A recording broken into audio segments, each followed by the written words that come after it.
All right, hello, my friends. My name is Evelyn Joy, and welcome back to my channel. I am here with the lovely Cindy Bennett.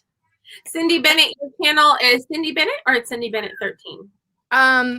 Yeah, on YouTube it's Cindy Bennett. You can 13 if it's youtube.com/Cindy Bennett 13, but you can find it. I'm really popular now, so I'm sure if you just type in Cindy, it'll come up. Yes. Not really. I'm gonna make a banner that says www.youtube.com/Cindy Bennett 13. There we go. We can put that on. Oh, thank you. Maybe it's is it one T? Wait. Yeah, 2 T's. Yeah. Okay, cool. All right. So, all right, my friends. So there's been some happenings in VIP Kid Land. A lot of teachers added or switched to Outschool a few months back when VIP Kid was making some changes, and currently a lot of teachers, there's a lot of buzz in the VIP Kid teacher land on Facebook or wherever there are VIP Kid teachers. There's a lot of buzz. Hey, Teacher Kelly's watching. There's a lot of buzz. There's a lot of buzz about the latest policy change. So I was waiting a couple days to see what would happen, and I had a few teachers talking to me, so I kind of invited them to a collab, and Cindy came. So the latest thing with VIP Kid is they no longer want to take the time to review low apple scores. So before, they would already, if you got a 4 apple, they weren't going to mess with it. But if you get 1 through 3, you could get it reviewed and sort of get it off. It was still visible, right? But it didn't count against you. It didn't affect your average. Right. So they changed that. But the other change that they made, so it's kind of like 2 changes. The other change that they made is they got rid of their policy that I personally disliked because it affected my job. The policy of the that if you get a certain number of negative reviews, you go under review and you could lose your job. That would be that's like offline feedback, right? Or is that what it's called? Both. So the offline feedback still affects you now. Okay. But what happened to me was adding my negative apples plus my offline feedback together, I reached the number, I don't know if it was 3 in a 6 month. Oh, okay. Got 3 negative reviews, so I went under review where I almost lost my job. With 1 6-month period, like it doesn't go consecutively through the whole experience. So they came up with that policy, and I didn't even know it existed. I didn't really know that much about it either. I was vaguely aware of it because a teacher contacted me and said, what do I do? I was put under review. And I said, well, why were you put under review? Did you have teacher no-shows? No, it was because I had negative parent feedback. So because of VIP Kids policies, a lot of people don't want to cancel their classes. So that's the other issue. A lot of people, Luann is watching. Right, that's right. A lot of teachers, especially in Texas and around, are having issues right now because they're having power outages. And the thing with VIP Kid is you can get a soft cancellation, but there's always that fear that what's happened to some teachers could happen to you, that they don't approve your soft cancellation. They say, oh, your proof isn't good enough. And, people have lost. It's a lot of trouble, too. Like some people can go to their power company, get information. It seems like it's okay.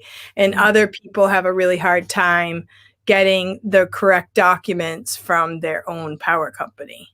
Or even people have experience turning in all of the correct documents and not being accepted by VIP Kid, the documents. So that's always fear. What if I turn in the doctor's notes and they say that's not good enough? What if I turn in all of the paperwork and they say... And plus they lose money. Like every time you cancel, you lose money if it's not soon enough. And if you don't know if for sure that you're going to have a problem, you don't want to cancel because you don't want to lose the money for the class. And so then you wait and then you lose the money twice. So yeah. You lose the money for the class and you get fined for no showing or cancellating. I teach English. Robert Kelly said Happy New Year. So Happy New Year. Hello. Happy New Year. So I'm a positive person. So I want to look at the pros and cons of VIP Kid and Outschool because it's kind of like what one doesn't have, the other has, right? So they sort of, it's nice to work for both. So I'm talking to Cindy. Cindy works for both. I work for both. It's nice to sort of have both because they kind of fill in the gaps where the other one's lacking a little bit. Yeah. For example, on Monday, my mother-in-law was on the phone with my husband right before I was going to teach 3 classes. And she said, we're going to lose electricity. I was like, what? They said, it's on the news. So we never watched the news, but we turned on the TV and we turned on the news and it said that there's rolling power outages, that people are using way too much energy. And so they're going to be purposefully turning off the power so that we don't run out of it. We don't think about running out of power. This is a new concept for me. So they said that they were going to be turning off our power. So I canceled my 3 classes for Outschool. And I never ended up losing power. So what I did, but I canceled, I made that executive decision to cancel them because I didn't want my students coming and ready for the class with no information. Yeah, that's disappointing. And being like, I don't understand. Why isn't she here? You know, what's going on? So I just messaged all of them and I said, there's power outages in my area and I'm canceling class. And I refunded all of my students. So I missed on like probably close to $80 wow classes, but I didn't want to do that. But I saw the difference between when with VIP Kid, I was extremely sick. I thought I had COVID. I had the flu, and my whole family was sick. And I continued to, when I needed rest because I was sick, I continued to get up early and teach. And I was sick as a dog, and I was trying to put on a fake face and pretend to be a clown on the, put on a fake happy face and everything when I was very, very sick. And so I had complaints that I looked tired. Yeah, I was tired. I tell you what, I was. And I was put under review. I couldn't open any more classes. And I was pretty burnt out at that point anyway. So we see the difference between feeling like in a situation where I really should cancel, feeling like I have to go. And situation where I didn't have to cancel, but I went ahead and canceled just to be sure, just to be careful, and how one company, you could lose your job, the other company, you're good, So with cancellations, somebody asked, I'm also getting messages from VIP Kid teachers now. They're like, I'm really upset with VIP Kid with the things they're doing right now. What's the cancellation policy with Outschool? Right. And the thing is, well, there's mysteries on both ends because Outschool says, oh, there's no problem, you're fine. But you don't know if those students could say, oh, I'm going to book with this other teacher and see if I like them. And then they take the money that you reimburse them for, they go try another teacher, and then they say they like that teacher better, and you never hear from them again. Yeah. So when you cancel, you have the possibility of losing students. Right. Yeah. And if you do that too often, like once they're going to understand. But if you're doing it a lot and, they're going to find someone else. Yeah. So, my opinion is, and first of all, I have not made a video about my bad apples. It's very depressing. But actually, I got a 1 apple review, and it was way back. It did get invalidated back then. So I was really glad because I went through the whole video. I'm like, I really don't see anything, alarming about this class. Like, I was okay. Like, I can't say that I wasn't, you know, I'm probably not the best teacher out there, but I followed the rules of VIP Kid, you know. And then I did have one parent that gave me like I think it was a 4 or a 3. And then I didn't like it. And then I saw I was booked again, and the same parent gave me a 4 or a 3, whatever it was. And so I was really glad that person didn't book me again. So obviously they weren't impressed with my teaching or whatever. But that's it. But then recently, within the last couple of weeks, I got a offline parent feedback of well, I can't remember what they said I wasn't like attentive enough to the student. And I did watch the video, and I'm like, oh yeah, that class. I was kind of annoyed because it was an evening class for me. I was tired.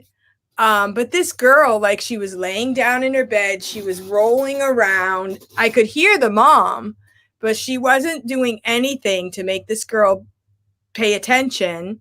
And I could hear a baby crying in the background. And the girl had a lot of reading, and she could not hardly read. So the whole time I was thinking, why is this girl doing this lesson? This lesson is way too hard for her. And she's not even paying attention. Like, I think it was more like I wasn't trying to be inattentive to the student, but my mind was going, I need to address this. This is number 1, this is too hard for her. Number 2, she's not paying attention. But it was really weird how it came back on me. And I have a question for you about that class. Yeah. Do you think that maybe after the class you marked it as this is too hard for the student? I can't remember. I probably didn't. I probably just, you know, because it's Chinese New Year too. I'm thinking, as a matter of fact, I had a little kid this morning, level 1. He fell asleep at the 10-minute mark. Yeah. And his mom was there. Then she must have left. And I'm like, now what do I do? Do I teach for 15 minutes with the kid sitting there snoring? Or I had my phone. I was going to contact VIP Kid. I wasn't sure. And I know that firemen don't come, you know, like previous time I contacted the parent or the VIP Kid. They called the parent, and the parent woke the kid up. Because when I first started VIP Kid, I thought if the kid falls asleep, then you let them sleep. You know, that's how I am as a mom. Just cancel the class, let the kid sleep. But no, Chinese parents, they're like, wake the kid up. The kid gets in trouble for sleeping during the class. So I knew that the parent wouldn't appreciate it if I just, you know, sat there watching the kid sleeping. So did come back after a couple minutes, and she just kind of laughed and woke him up, and he was fine. Yeah. But, you know, I was thinking it's Chinese New Year. The kids are up late. Things are different. You know, so I was sort of cutting them some slack, and not like, I'm not going to report this. I'm not going to make a big deal out of it. Change of schedule. But then it came back to me. And so those are things where you wish you could communicate with someone and say, this is what I was thinking. This is what happened. I understand. I looked inattentive. They said I looked down like I was on my phone. And I'm like, I was using ManyCam, so I might have looked to the side to put up. I had Chinese New Year rewards. I was like, Happy New Year with the stars and everything. But there wasn't anything. And that's where, you know, but I understand on their end, now we have so many teachers that it is what it is, right? We have to just realize that there is not really a loyalty to the teachers like maybe there once was, you know. It is what it is. Yeah. I think when VIP Kid first started, they were really focused on getting more teachers. So there was a lot of financial benefits of I think they had fresh money in their pocket from investors. And now I think where the money in their pocket is the profit that they're making. So they have more motivation now to make this more profitable for themselves. So for example, maybe letting some more Chinese employees go that their job was to do star reviews or whatever. They're just like, you know what, who can we cut? What can we cut? What do we not necessarily need in order to make money? And if they have enough teachers and they let a few go, I mean, it could be that there's enough teachers that go and eventually there is a problem, but we don't know what their long-term goals are. Maybe, in my opinion, I'm like, some of these little kids, they know English really well. In about 10 years, they could replace all of the American teachers with their own people. You know what I'm saying? Oh, wow. So, you know, so they won't need the American teachers as much. Well, and they are hiring teachers. They have for a different program. They're starting a second program that is one-to-many, so it's more affordable for lower income families, which is nice. But the teachers are much lower paid. So they're making more money out of it, maybe by having more students in a class and a lower paid teacher that's from South Africa or from Jamaica, the Philippines. Yeah. Are they hiring in Jamaica? I don't know, but they speak English in Jamaica, and they have one of the largest call centers in Jamaica, which I didn't realize because people in Jamaica speak English. They have a different dialect, but they do speak English. Hi, Esther. One thing I wanted to say is I teach your son Evan Spanish. Yeah. And you teach my daughter, Esther, math. And so that's one nice thing about Outschool. I remember when this pandemic was starting, and this is Deborah. Hi, Deborah. Yeah, we should have a class with Deborah. Yeah, you should have a class with me. I have knitting at 11, but you guys might not be old enough for knitting. So, yeah, I was just going to say, when the pandemic started, you said we should do a thing where we, trade off teaching each other's kids, right? That's right. Yes, we're doing it. Oh, look, she has a cookie. We're doing it. Yeah, we actually had a group going, but it didn't work out because if you do it in the other room, it was a lot of logistics. Yeah, well, I mean, this kind of works out because that way we're actually making money while we're teaching each other's kids, right? Yeah. We're teaching more than just one kid. Yeah. And fun having, so I wanted to ask you too, how do you feel going from teaching one-on-one to teaching a group of kids online? Yeah, it is different. It's different. It's different to teach because I've taught a group of kids in person, but when you're doing it virtually, it's different because you don't know the students as well. You only have them for a short time. I feel like the time really flies.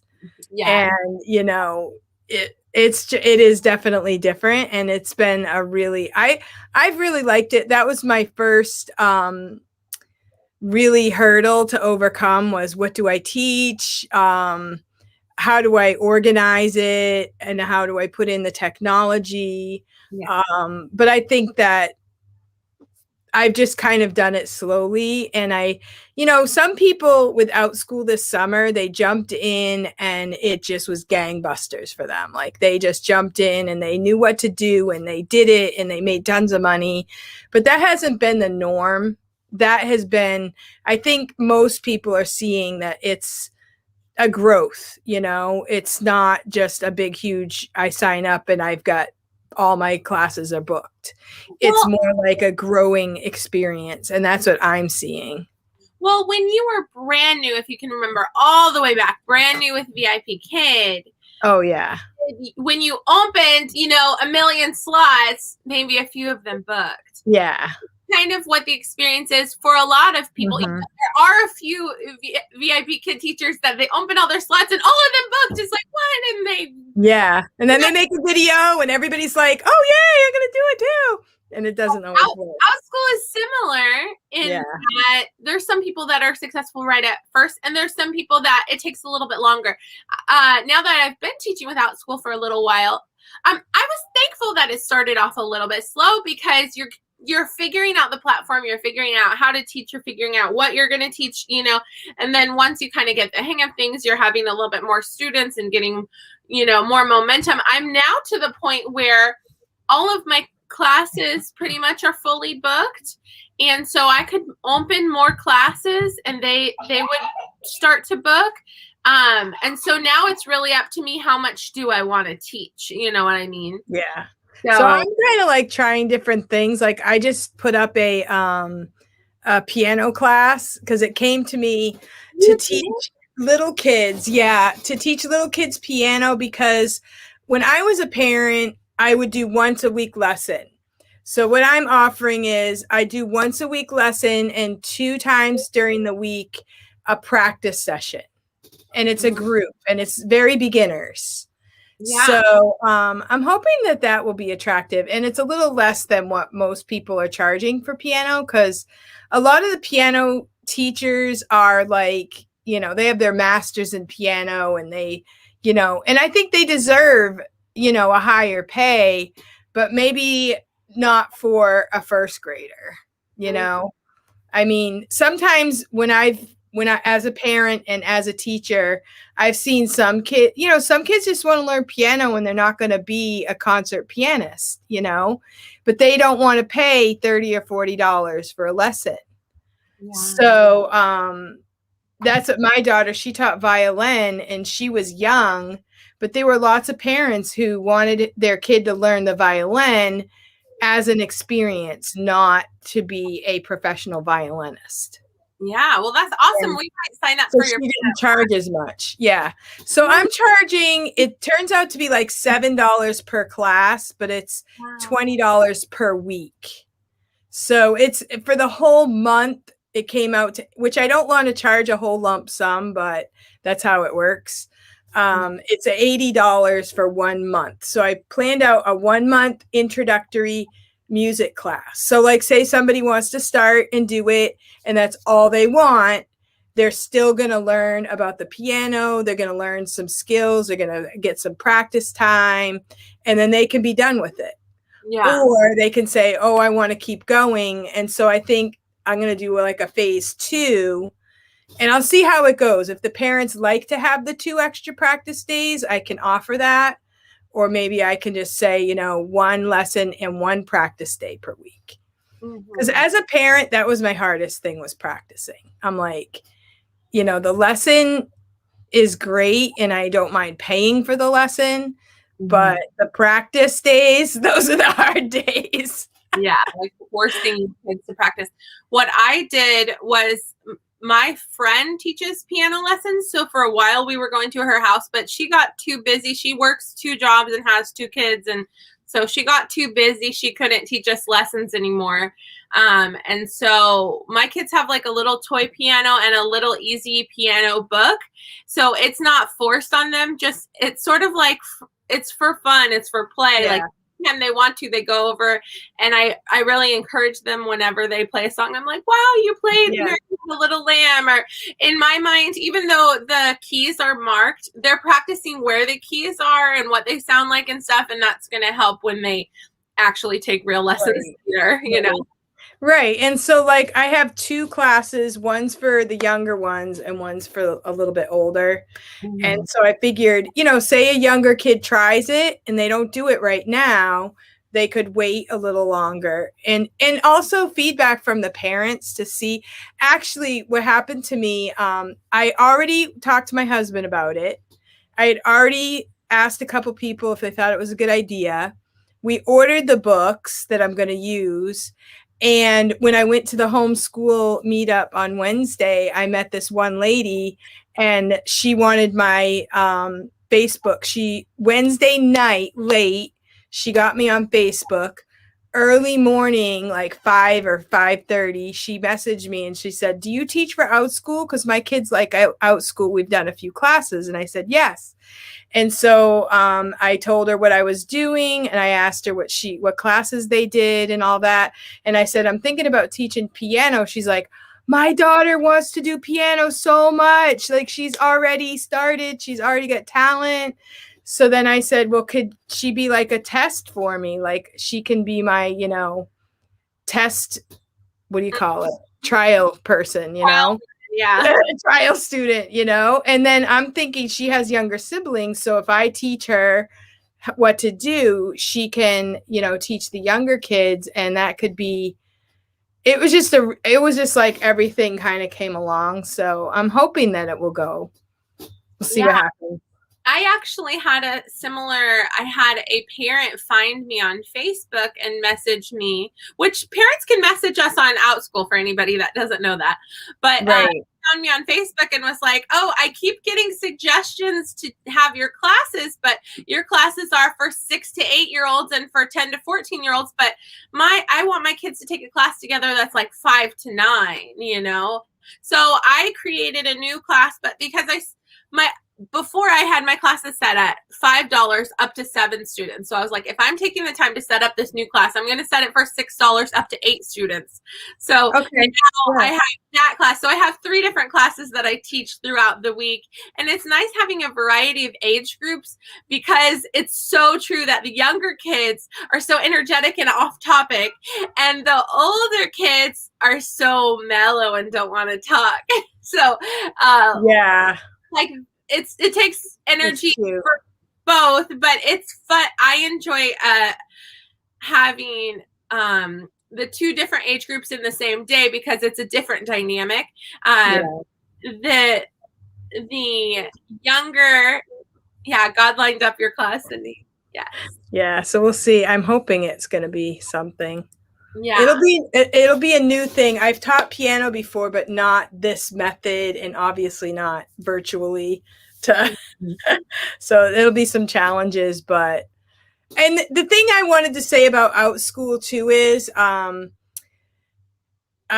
few of the Outschool teachers are making videos and sharing like some difficult parts of it. And I think that's good because sometimes when you see just all the successes, you think, what's wrong with me, right? So I am trying some different things. Like I'm teaching bread making, knitting, finger knitting, and math, 1st grade math right now. And I'm teaching, now I want to do piano. So they're all really diverse. But if one thing really takes off, like if everybody wants to do piano, I can always just kind of, the other things can kind of go by the wayside, you know? So my goal is to try and, I would really like to teach 1 or 2 full classes every single day, or at least 5 full classes a week. Because I think I could make more money doing that than even VIP Kid. That will give me more stability, you know? Yes. But like right now, VIP Kid, I'm still fully booked, but I have kind of backed off a little bit. Like I only do 4 to 5 classes a day. I do 1 or 2 classes on a Friday or Saturday. I try to leave Sunday open, like no classes. So I'm sort of like just not pushing myself to do as many as I can with VIP Kid because I was getting tired and I was wearing myself out.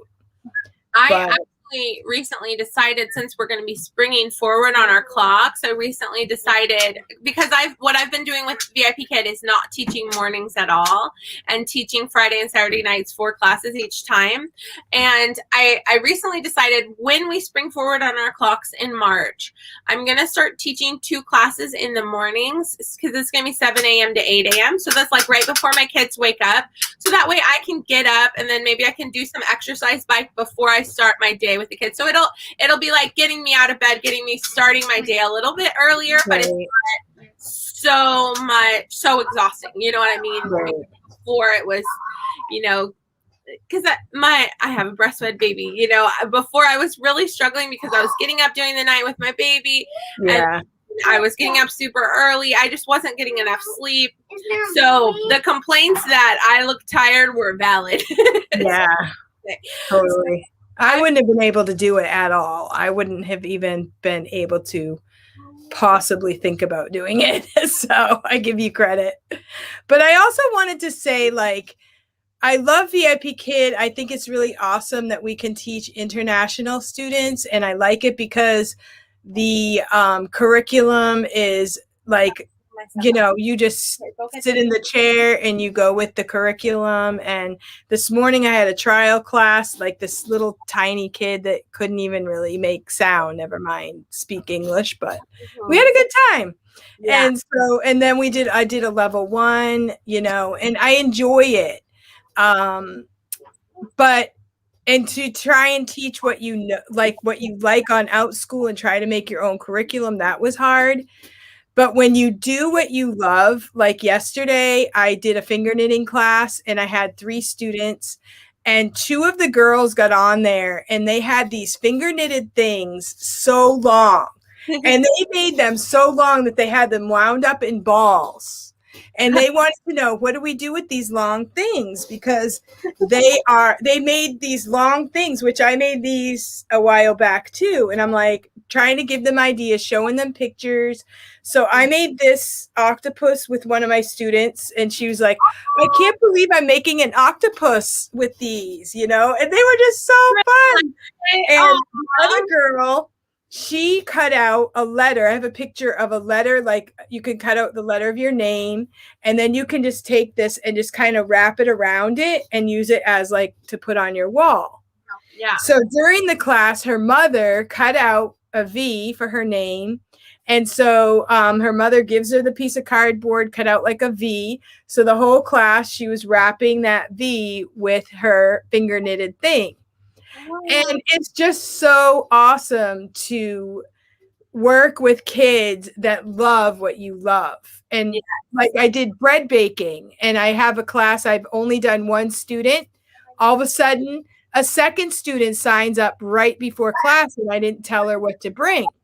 Yeah. But we get in there and she loves baking. I mean, this girl, she actually filled out an application for a kids baking contest. I don't know where it is, but like on TV. So I said, have you ever thought of being on The Next Great Baker? She's like, as a matter of fact, I just filled out an application for a kids baking contest. Wow. And so these are the people that you get to meet that when you're in regular school, you say, okay, we're going to learn how to make bread. And they all go, oh, why do we have to make bread? Oh,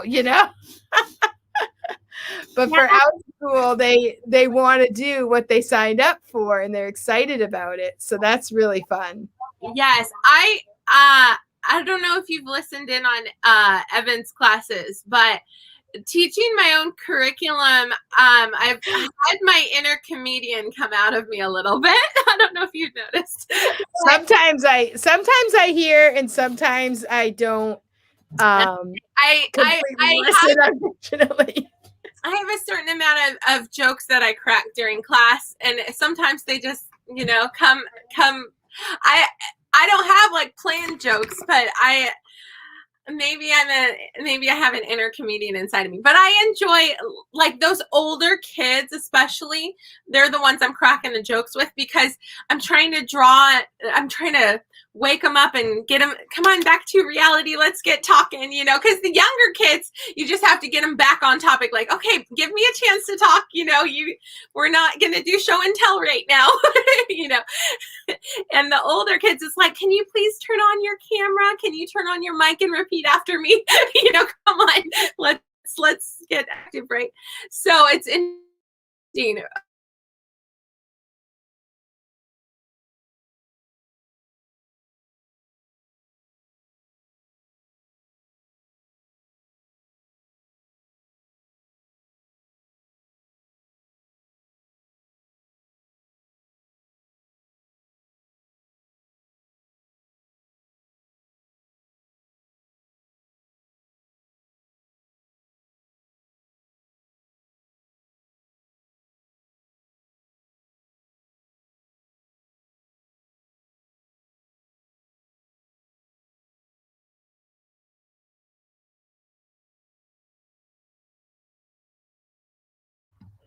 Hello. So I don't know if am I muted, or is Evelyn muted, or who got? I'm the only one in the show. Okay, I'm so sorry. Oh, there you are. that happened during my VIP kid classes yesterday in that my internet glitched momentarily. It has to be weather related because I've never experienced it before, but it happened a couple times during a class yesterday. And I just decided, I told my students, today's a free class. I'm going to refund everybody. We're just going to keep going. And it's just a free class. So my internet's been doing that. I think it's weather related, but yeah. So anyway, sorry about that. Thank you for keeping the video going. Oh, okay, yeah. And we are in live. And we are live. What do you want to say, Deborah? I want to say, do you like taking classes on Outschool? Yeah. Dana wants this. No, you guys have been getting out all my props. Well, I've been doing this video. You guys have been getting out all of my props. You guys need to go back to the other room, get my props, and bring them back to me, okay? Well, Mommy, the flying bird really wants to fly. Yeah. Okay. So I don't know. It was weird because all of a sudden you froze, and I'm like, is it mine or yours? And I was muted because my kids are in there arguing. Oh, that's okay. Deborah, who's getting out all of my props and taking them to the other room, and I'm going to have to go track them down and put them back where they go. And I've got Esther over here doing the exercise bike. Okay, great. Yeah, I have a makeup knitting class at 11. I'm usually trying to keep Friday somewhat free in case we have something that comes up that we want to do or something that I'm not completely booked every single day. But all that to say, VIP Kid, I am not surprised. We have to understand that they have a whole different philosophy on their end as to what their goals are. And we are there every day. We get to teach for them is a privilege, really. And we can't, I'm not sending tickets because I don't want to be a complainer, and I don't want to have my name attached to that because I don't think it's really going to do any good. Like, they didn't ask us to send tickets. They didn't say, what do you think? They could have sent us like a questionnaire. But I think if people want to send tickets, they can. I'm not against it. It's just I'm not doing it personally. And I think it's fine if other people want to. I just feel like they probably thought about it already. And I bet they had a round table discussion and they made their choices and they made their decisions before now. They didn't just all of a sudden come out with it. Mm-hmm. And so if it makes some people switch from VIP Kid to go to other companies, then I think that's good. Like I did apply to GoGo Kid, and I will apply to another company if I have to. Yes, I applied to GoGo Kid, and I taught like 2 classes for them. And since they wanted the same hours as VIP Kid, I just didn't continue with them because I preferred VIP Kid, and my bookings were fine. Yeah. But I understand why some people would want to different. And I loved it. I taught for a few classes, and I loved it. But the bookings didn't just jump into place there either. So if I was going to teach for GoGo Kid, I would have had to teach during my VIP Kid class or open bookings, and then I probably would have lost money in the process, trying to go from one to the other. So Kelly says we should all send tickets and stand together. I don't know. The thing is, VIP Kid doesn't listen to us. It's not America. I mean, that's the thing. Like I'm trying to stand together on some issues in the USA, and it's not working. Mm-hmm. So, I just don't, I'm not against it, and I don't feel that anybody's wrong for doing it. Mm-hmm. But I just haven't felt like that's what I want to do. And I am a person who will stand for the right things. But like I said, I feel like they made their choice and they didn't care what we thought about it. And we have to accept it. It's sort of off topic, but it's on topic with what's happening right now in my arm. I'm having an echo. Do you hear that echo? I don't hear an echo. Okay. Echo. Oh, maybe she's my echo. So as an Outschool teacher, I've been having a different kind of experience. So this is my daughter, Deborah. Deborah, say hi. Deborah, how old are you? 5. So sometimes I sign Deborah and Esther up for the same class. And sometimes Deborah throws a fit and she doesn't want to participate at all. So it's hard for me paying for that and then she doesn't participate. Or the teacher has the expectation that she's going to sit and listen and behave because she's sort of, let's just say if I didn't homeschool and she went to public school, she would be in trouble every day for not sitting still. She's more energetic and more all over the place.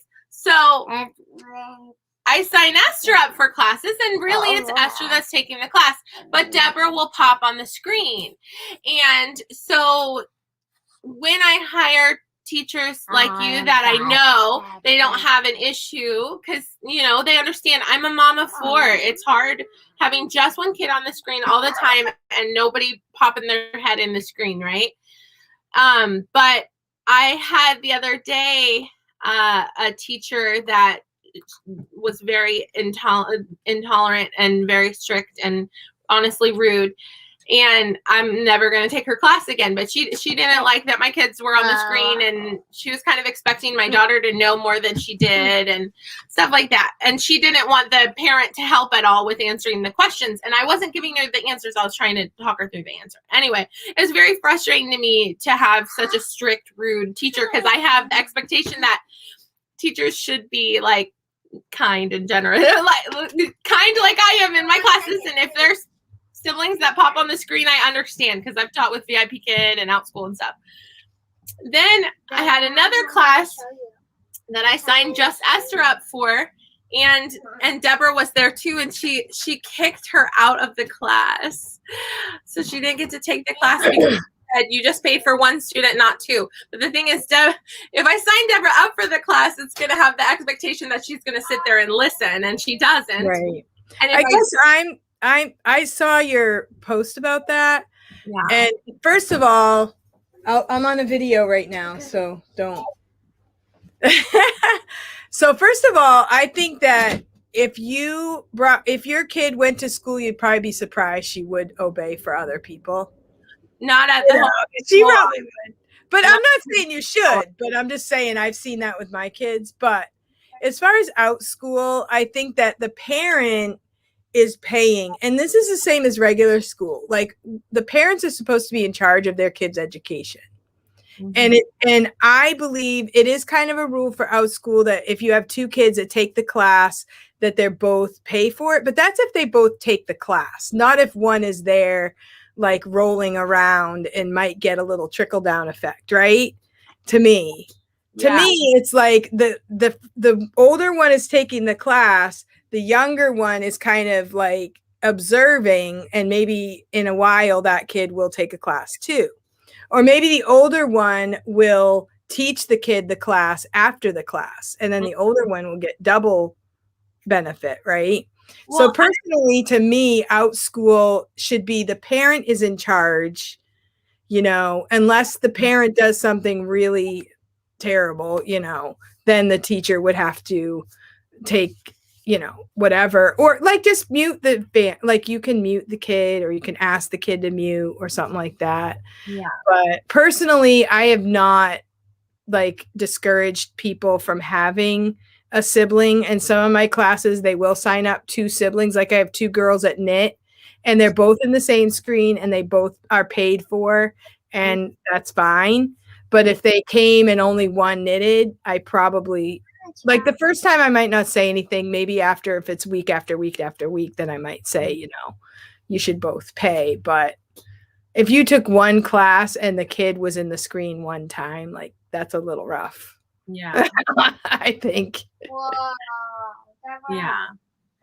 But I feel like if it's one class, you get to have that kid in your class the first time. You're selling yourself to that parent.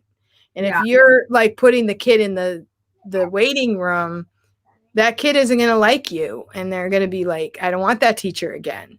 But if you're, you know, you can slowly kind of bring them into your For me, the first grade math class, the reason I added baby animals, to be honest with you, is because my granddaughter loves baby animals. Yeah. You know, and I feel like that's going to draw them in, not just numbers. Like for me, I love numbers, but you know, kids have to learn math, so we'll add something fun to it.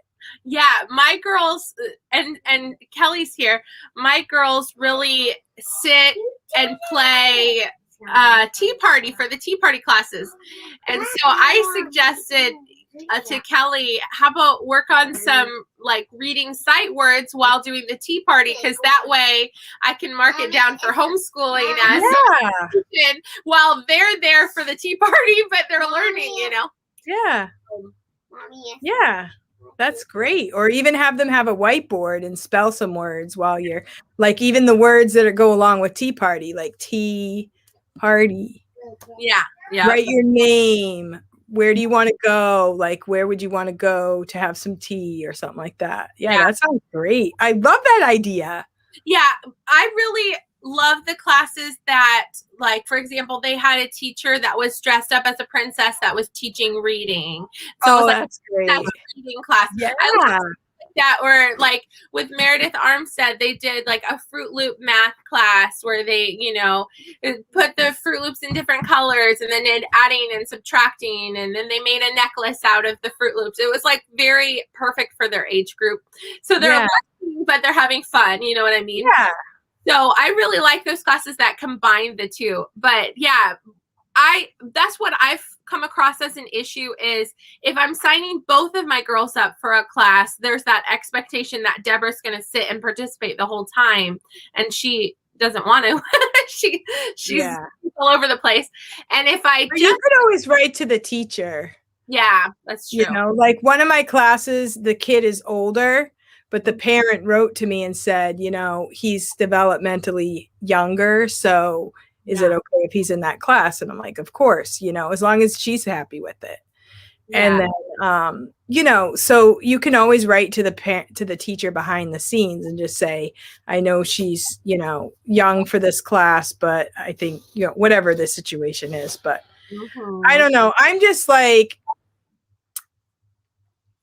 and I also have another couple of kids that I messaged the parent. I said, she's like, are you going to do second grade? And I'm like, well, do you want second grade right now? Or do you mean second grade next year? Because that would be cool. Yeah. You're going to stay with me through the whole first grade. And then I get them for second grade too. But, cool. Yeah. Yeah. So I said, well, tell me what you want. And what she wants is basically what I'm doing. So we're on the same wavelength. But if you get to a class where the parent, all they want is to play baby animals and write their numbers, then my class isn't for them. You know, you have to say, like my granddaughter, she knows how to write her numbers. She knows a lot about numbers, but she doesn't have the math facts memorized. Yeah. And so she feels like she's a little like, this is really easy for her. But I'm like, no, it's not, because you don't have these memorized. And that's what's going to make all of your future lessons harder. Because I knew her mother. She's exactly like her mother. And I didn't know then what I know now. Yes. Yeah. Esther, I'll have to say, Esther, in your classes, she's always like, but I don't see Charity on the screen. Where's Charity? And she's always like trying to see what Charity.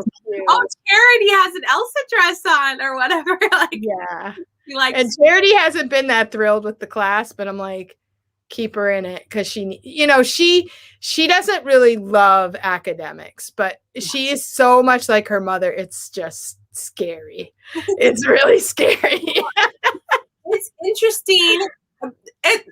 This is how my classes go. So my husband was willing to watch my boys downstairs. Esther doesn't even want to participate if her sister's not in the room. But Esther's not interested in participating, except for maybe occasionally she hears like 0 + 1. She'll be like 1 or something. You know, she wants to answer occasionally. But besides that, she's like playing with my props. And I sit on the exercise bike and I'm telling Esther, like, Esther, listen to your teacher, you know, answer your teacher. Stop drawing. Yeah, I can hear you. I'm like, because I'm like, it's cute. But I feel like it's, you know, you have to, like, the kids have to kind of get used to the routine. That's why I'm kind of trying to do the same thing. And that's what I learned. I'm in Lainey Goff's like her little Well, club. That's what she says, like keep the same routine. And that's what we did in school too. For regular school. Yeah. You keep the same routine, and then the kids, you as a parent don't realize what they're catching up on until it's like a plant. You don't see it growing the whole time it's growing, but you look back and you go, wow, that did work. Yeah. And I've seen this type of method work. And so I'm not trying to push them. I'm just trying to kind of play with them, and they're going to learn the stuff with consistency, you know? I can say the perspective of a new homeschool mom. This is my first time homeschooling. So my thing is, my mother-in-law is like, yeah, but you're not teaching enough math, but you're not teaching enough writing. Because what I've been focusing on lately is what I struggled with in school was reading. So I feel like if I can give them a strong foundation of practicing reading a lot every day, and just like teaching them a love of reading and enjoying reading. And so I'm buying like a lot of like easy reader books on Facebook Marketplace, where it's cheaper, like easy reader books of all different topics, so that they can pick out what they want to read. And then the accomplishment that I read a whole book. Yeah. And so Esther's learning to read, and she's getting better and better at reading. And then Deborah's beginning to be able to read a whole book with very little help. And then Joshua's starting to read words and stuff. He's not potty trained, but he can read a book about using the potty while sitting on the potty. But that is a great thing. Yeah. Has been focusing on reading a lot. And my mother-in-law, you know, valid points. She's like, but they're not doing enough math, and they're not doing enough writing. So signing my kids up for your class, the thing is, Esther doesn't write most of her letters backwards. Most of them are correct, but her numbers, she gets a lot of them backwards, because it's confusing when you're used to writing E for Esther and it goes this way. Yeah. You have to write the number 3 and it goes the other way. Like you have to practice that to remember the difference. So in the class, yes, it's repetition, but it's the repetition she needs to solidify the direction that the numbers go. The S goes this way, but the 2 goes, the 5 goes this way. You know, it's a little bit like you're used to writing the S in Esther, but the 2 goes the other way, you know? Yeah. And she's still young, but you know, and that's the other thing you can do is when she's reading, you could have her like write the title of the story on a piece of paper. Or pick some words that were harder words that were in the story and write them down on this piece of paper. Like you could use that book to do your writing and do some penmanship exercises. And when she does, she doesn't even realize it. And she might get to a point where she enjoys it and she'll start just writing the titles of books because not because you told her she had to, but because she's like, oh, that's a great idea. I want a list of books that I read. That kind of thing. All right. But I think you're totally on the right track. Now, get out of my closet right now. Stop getting into everything. Bring all my props out. Look, this is an empty box from my props. And when a kid actually wants to do something, it's a lot easier for them to learn it than if you're like pushing them to do something they don't want to do. Well, for example, for sure. Yeah. Cindy has so much wisdom. Oh, thank you. Those who don't know, Cindy homeschooled 13 kids, and I'm new at this, so I glean her wisdom. Yeah.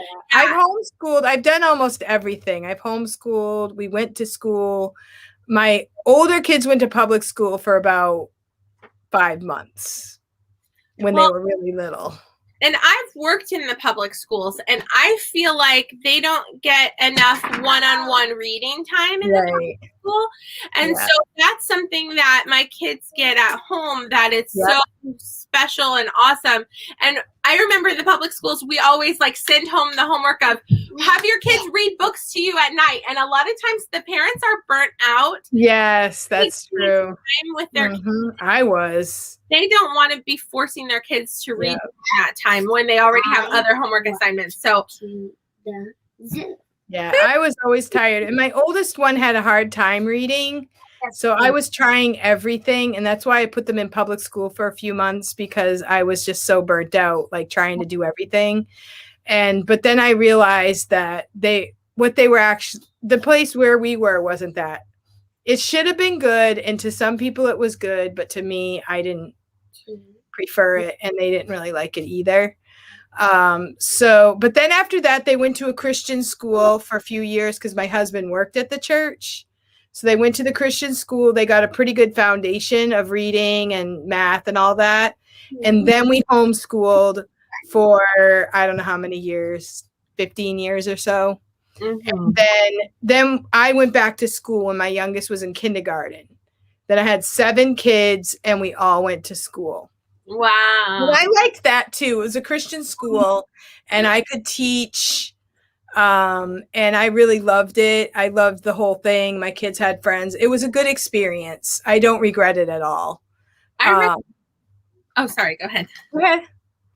I really enjoyed the concept of a homeschool co-op because you get to help teach, but you get to be in classes for their ages.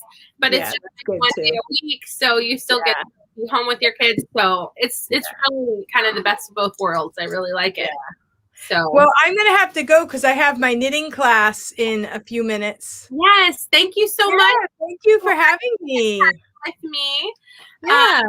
Stephanie said when I was a classroom teacher, I felt like I spent a lot of time with the kids with behavior problems, and that unfortunately takes away from the others' learning. Yeah. I feel like I have one that acts out for attention, and she would be doing that in the classroom. And so it's just giving them that positive. You might, but you find like my naughtiest ones are the ones that were the best in the class. Oh, the really? Ones that were naughty at home, they were really super smart in the school, and they wanted to make the teacher happy. Like if they like their teacher, then they want to make, and that's the way my kids were. And I bet you your kids would be the same because I think that's the way most kids are. But a lot of kids today don't have the attention at home. And maybe they're not taught at home how to behave. So then they go to school and they don't know how to behave. But normal kids with parents and training them like we do, for the most part, do okay in a classroom. Yes. I love you guys. You think I'm so smart? Well, I got to go. Thank you so much. I'll see you. Thank you for having me. It was really fun. Thank you. Bye. Have a great day.